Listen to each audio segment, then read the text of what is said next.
Alright, good morning.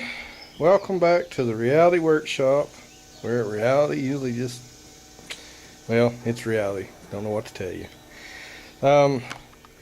I left off, I had axle issues and still got issues. They're wanting to charge $35 an axle to press those axles on and off. Get the bearings, these things I broke here. Here's the new one, bearings. There's one that's still, on the axle. I'll have to get off there. I tried to build a press, as you can see. I just didn't want to spend 4 more days on it, probably, to make it safe. It did work a little bit. I used a couple of these jacks here. I put my axles and built me some plates to catch the bearing. Laid them like that, and collared it, but that wasn't too safe, what I was trying to do. So, years ago they didn't have all that fancy stuff. Here again, my Black & Decker grinder that I've had forever and a day. Like I said, I'm not sponsoring Black & Decker, and they're not sponsoring me, but boy, it's been a really hellacious grinder. I cut, as you can see, that's the race on the bearing, which is, separated because I've been beating on it. And I cut this collar right there. See that? I cut on both sides. They had the wrong seal. As you can see, that's the wrong seal. Don't know what they were thinking or drinking, but that didn't work. Here's the new piece I got in the set. You see that? That's kind of what it looks like.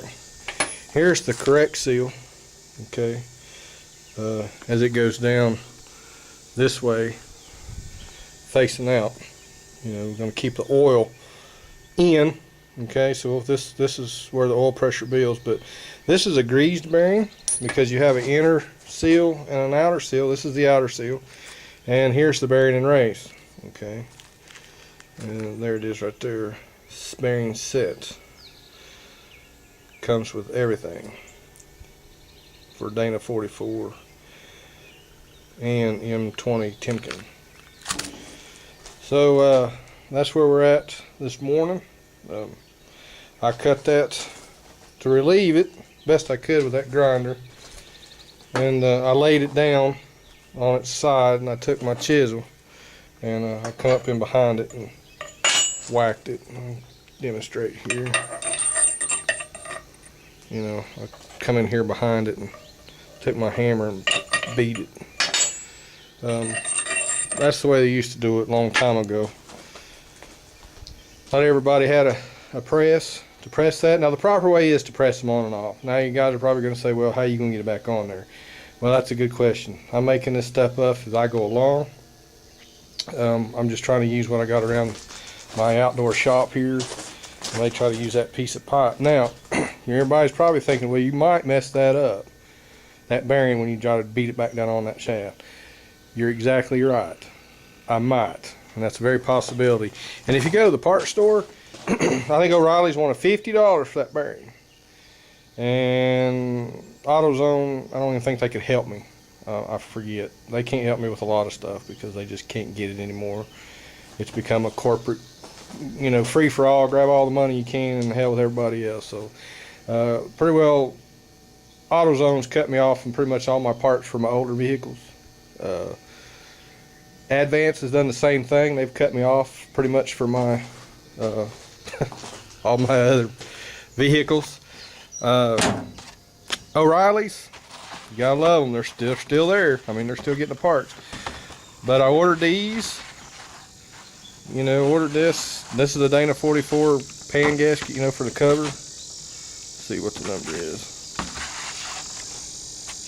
There it is. There's the number. I'm swinging too much around. But anyway, I don't know. Federal Moogle, $2. This bearing set was $50 for the seal and that. I still need to get a inner seal, which I'll order that from where I get my parts from. And I think it's $1.50 for the inner seal.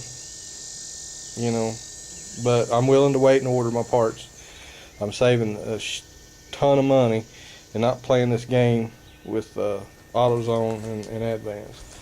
I hate to be that way, but man, I've traded with them for 20 years, and here I am, trying to find stuff, and they say they can't get it, their computer's not showing it, and go right down the street and bam, I can get it right off the shelf. But you pay for it. So I order it now, and like I said, O'Reilly's wanted $50 just for that one bearing and race set, and I got the whole kit for $50. And which is not bad. I mean, if I had to have it that day and need to get back on the road, I'd be more than happy to pay the $50. But that's one axle would have cost me, $100 and some odd dollars to put all the seals and everything back on it, and it didn't even come with this piece. This piece was extra, and so you'd spend $100 just doing your bearing, and then taking them, having them pressed on and off. That's $35 an axle. One place, another place said, well, we'll charge you whatever time we get into it. Well, I don't like that. Hell, they might get 4 hours, and I ask them, I said, what do you charge by the hour? $65 an hour. Well, I'm not paying $120 an axle to get my bearings pressed on.